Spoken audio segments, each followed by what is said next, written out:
this, mental workouts.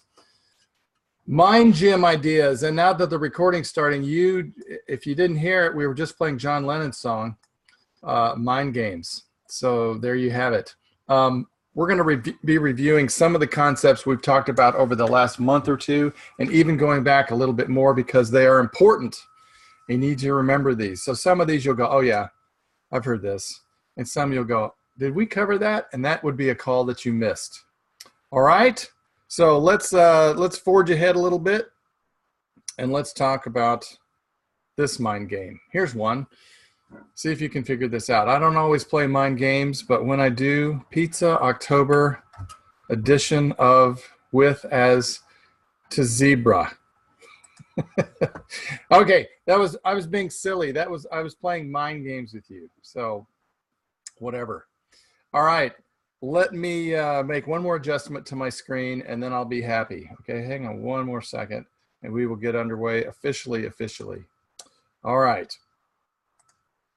There we go. All right. So let me cover a few thoughts rapidly today. And the big thought to begin with is the one thing over which you have complete and absolute control is your own thoughts. Yes? Yes. That part you can control. So let's forge ahead. If you haven't been doing your mind gym, some of you have been, some of you have said that you have constructed this and you actually work out physically in the morning. Some of you also, if you're smart, are working out mentally. And you're sort of figuring out that what we picture in our mind affects what we do all day long and all week and all month. So if you haven't done that, it's time to get back in shape or get in shape for the first time mentally. So we're going to be concentrating always when you talk to me about training your brain.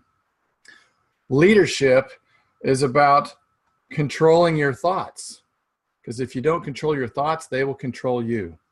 And as Yogi Berra, a famous Major League Baseball player and coach, said, 90% of the game is half mental. So a little silliness there, but it's true. What you think affects how you feel and how you perform. All right. So here is a question for you. I always pose questions because when you ask questions of yourself, you have to think of the answer. And I want you to think about this question. How much of your day is mental? And if you're thinking, probably a good bit of it, you're right. I mean, especially in selling, you are using your mind all day long. And you're thinking of stuff, you're projecting confidence to clients, the tone of your voice. Much of what we do in selling, certainly all of it in leadership, is a mental activity. So we've got to get discipline over our mind. So question, what do you say when you talk to yourself? The internal monologue that you have all day long with yourself, even while I speak, you can actually think at least 5 to 7 times faster than I am speaking. So some of you, when I say something, you're racing ahead. Some of you are just sitting there and you're sleeping with your eyes open, which is nice. Or you're thinking about, what am I going to do? Or what was last weekend like? Your brain's always going. But what you say when you talk to yourself, when it comes to your job, like calling people, making those cold calls or whatever, really impacts your day. Let's keep going. Now that self-talk that we just mentioned, if you recall last summer, we talked about the self-talk cycle. And if you weren't here or you missed it, here's how it works. Self-talk is words that you think or say, and that creates pictures, which lead to emotions. And that all affects your actions. So you've got to, where do you control this? You control it with what you tell yourself, your self-talk. Because when we tell ourselves something, or we have a belief about ourselves, that creates a picture in our mind. If you say, you know what, I am one of the best phone approachers of anyone on the globe, that self-talk paints a picture of what it would be like to be a global leader in terms of tone on the phone, right?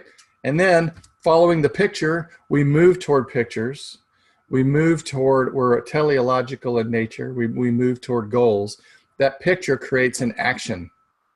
So really our self-talk ends up creating an action. And then after the action, you can then say, well, you have feelings. Okay. So if you had a great sales call and you said, I knew that was going to happen, and it painted a picture, you just felt like you were going to be successful, and you were, and you closed the sale or you got the appointment, then you hang up or you walk out of the office and you're like, yes, that's a good feeling.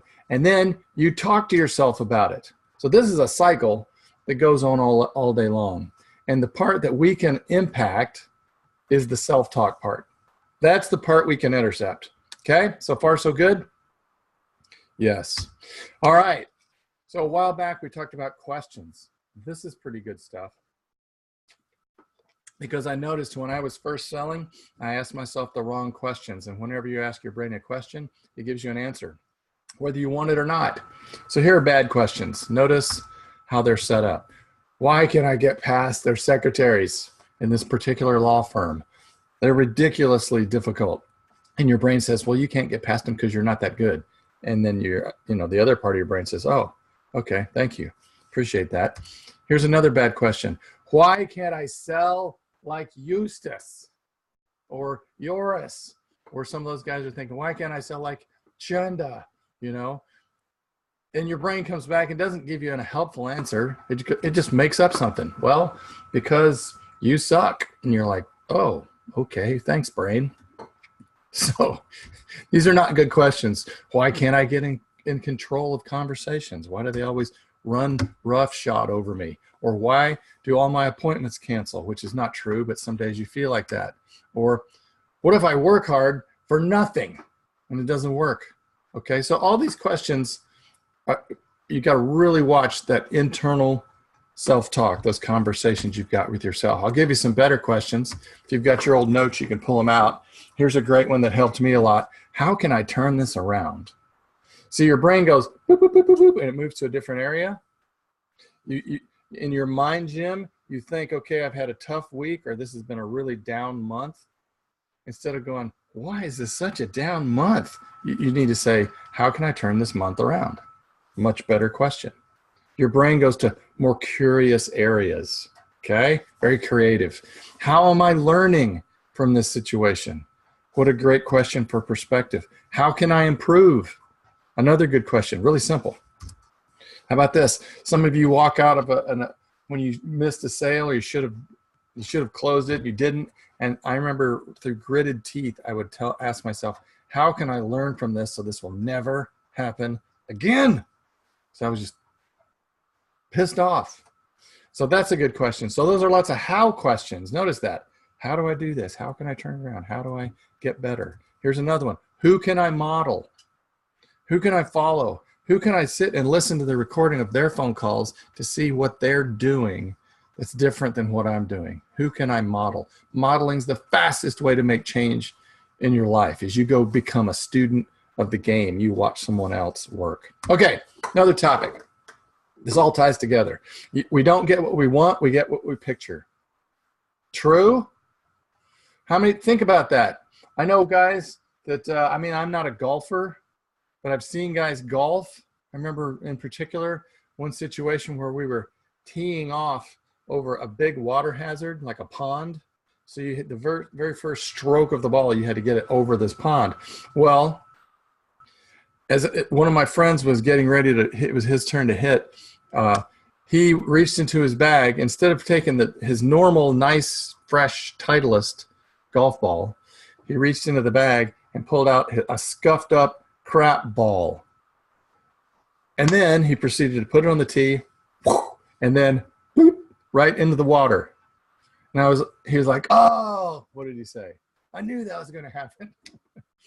And I could have predicted it because he didn't get what he wanted. He wanted to get the ball over on the green, but he was picturing in his mind whoop, it going right into the pond.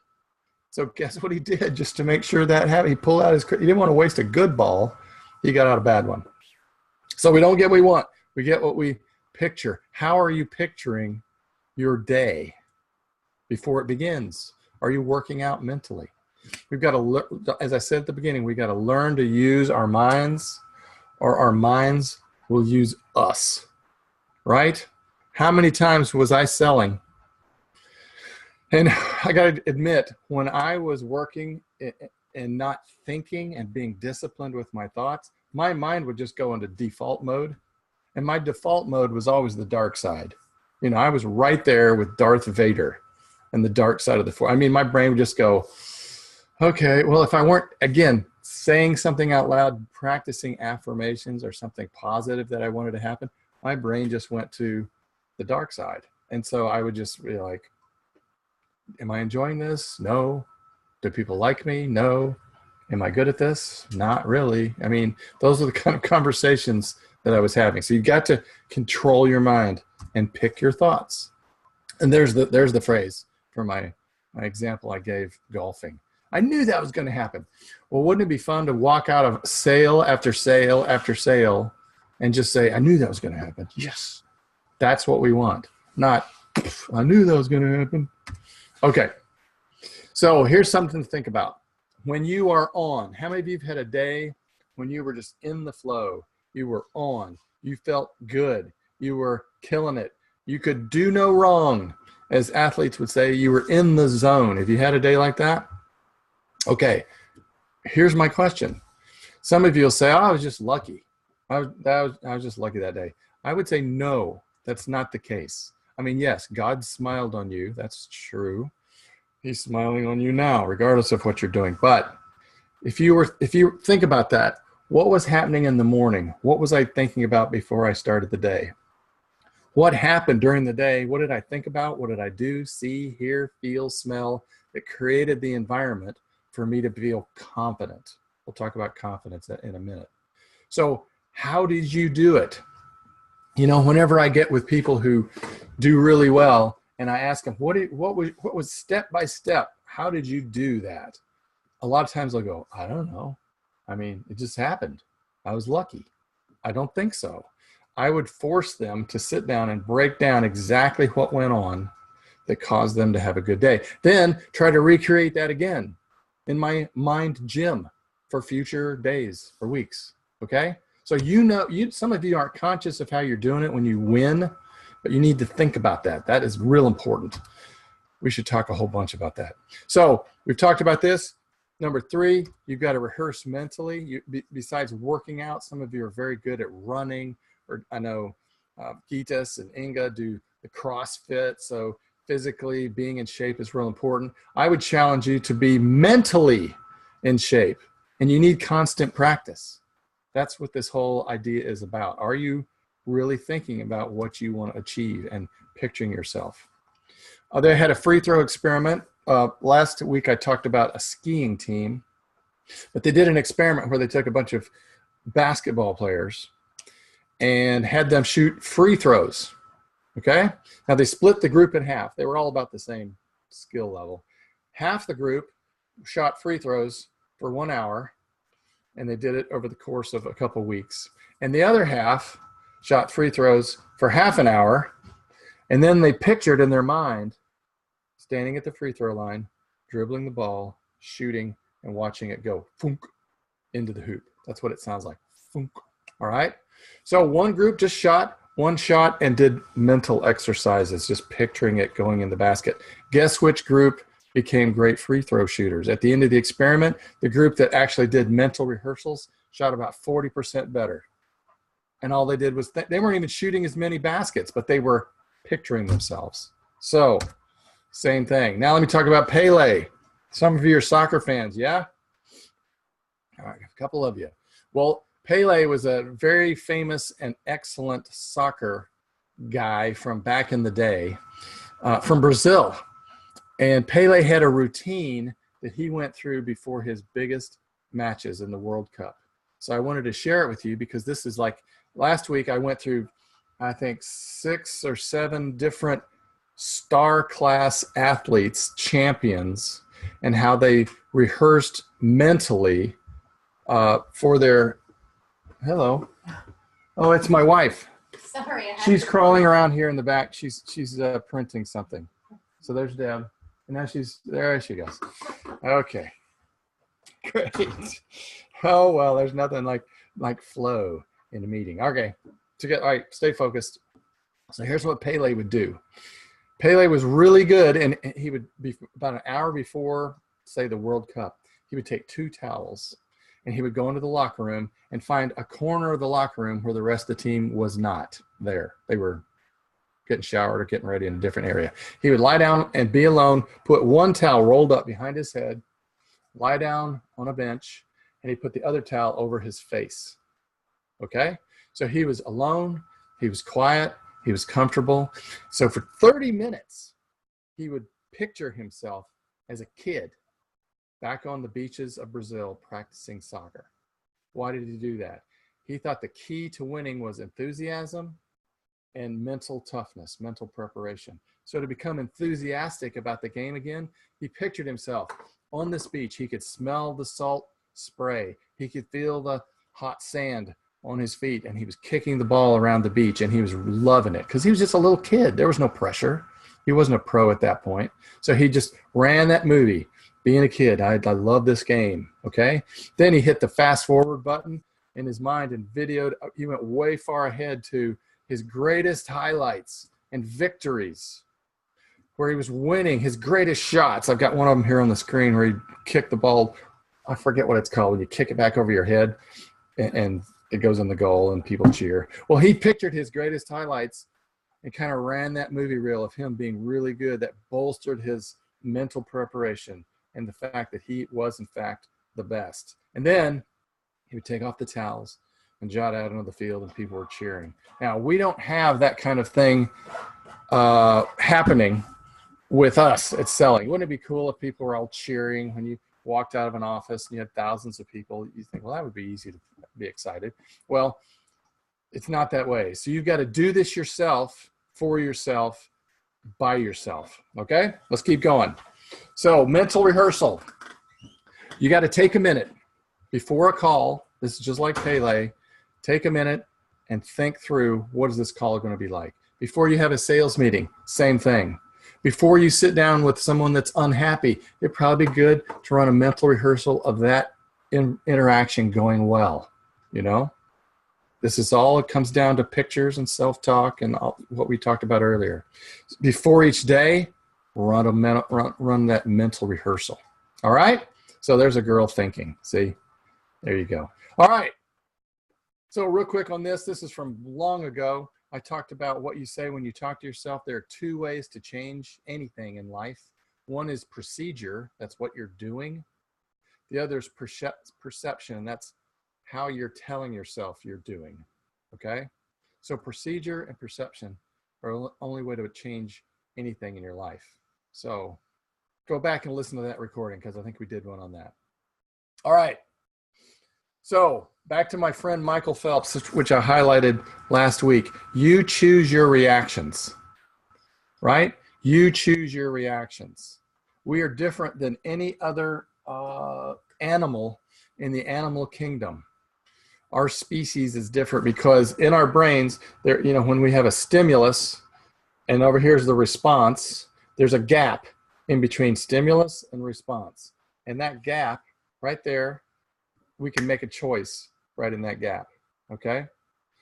Some people don't. Certainly animals don't. You know, if you went up to a mean dog and poked it with a stick, it wouldn't stop and think and go, I was just poked. What should I do? Should I attack? It just responds, stimulus, response. But we get to choose our reactions. It makes us much different. So we're constantly evaluating how we're doing. Now, let me talk real quick. Here's why I put Phelps on here. I told you last week that he had a really challenging 100-meter fly in Rio at the games. But he had also built this extravagant database, mental database of all the situations that could happen in a race, all of his opponents, and how he's going to handle each of those, right? So he had a contingency plan for even if my goggles fall off or my suit rips, you know, here's how I'm going to handle it. So he chose his reactions. On the 100 fly, he won by a couple hundredths of a second. But when he finished, you can see here, he looks disgusted. And his goggles are not on his head because he threw them. When he dove in, they filled up with water. And he was like swimming blind. But he'd worked it out in his head. And he still won. He chose to be angry at the end, but whatever. He still got gold. Okay. Now, the reason I put this bullet point on here is this just an observation I've seen with sales organizations. I've found that if you've seen anybody in the organization that was having a tough time and finally quit, they got less and less committed. The less committed you are, the more difficult things seem. Is that true? I just noticed that the people who were less committed seemed to have more problems. You know, problems just found them everywhere, followed them around. And the less and less committed they got, the more and more problems that they acquired. I don't know why that is. So I'll encourage you to be committed to what you're doing because we make those choices. Okay? All right. What else do I have here? Oh, CIA. This isn't the Central Intelligence Agency for the United States. This is from Covey, and it stands for Control, Influence, Accept. That would be a good thing to make a note of. There are things you can control, things you can only influence, and things you have to accept.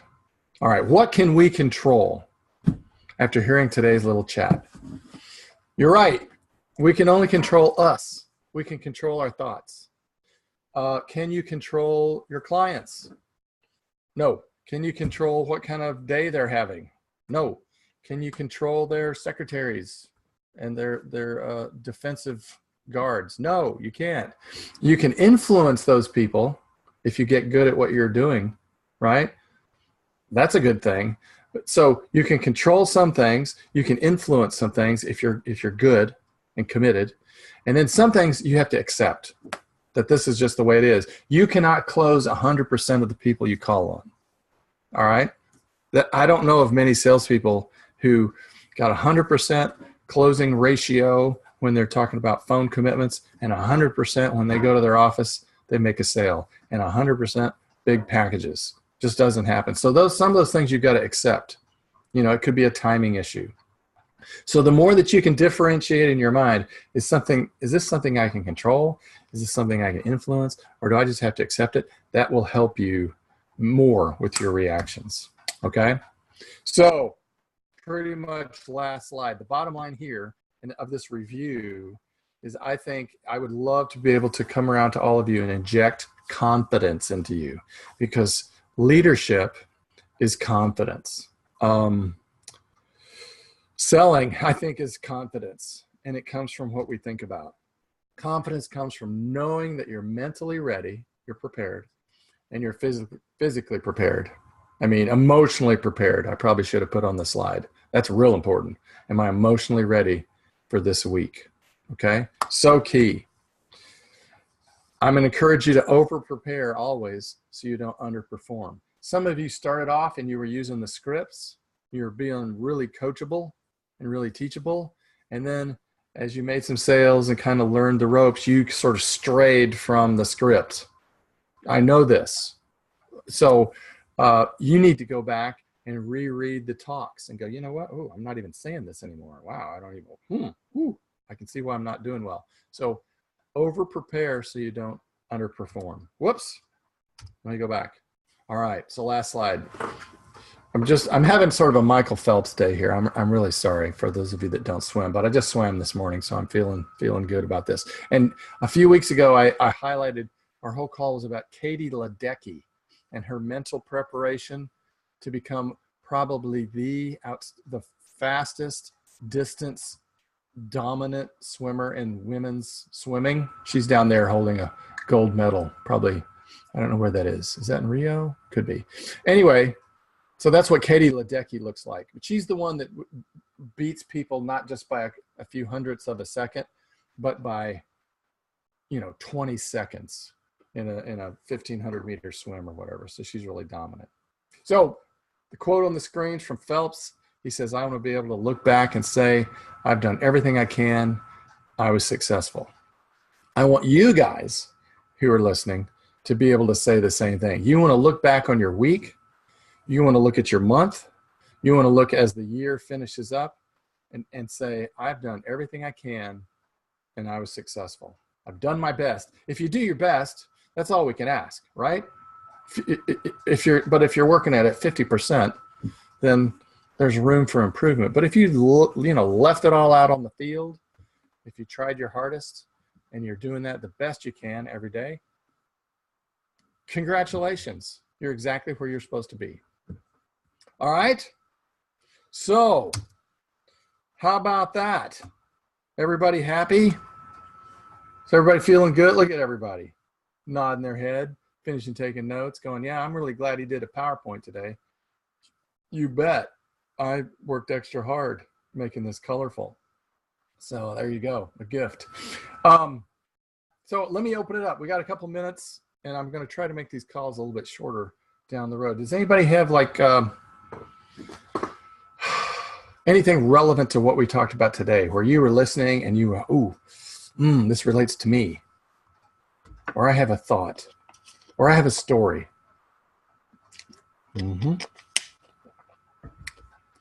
My other call, I have people pipe up. They actually talk, but there's so many people on this call. You're like, I don't know if I could do that. There's lots of people listening. So I know there's pressure. I should put on my glasses so I can see. Okay. So everybody looks reasonably.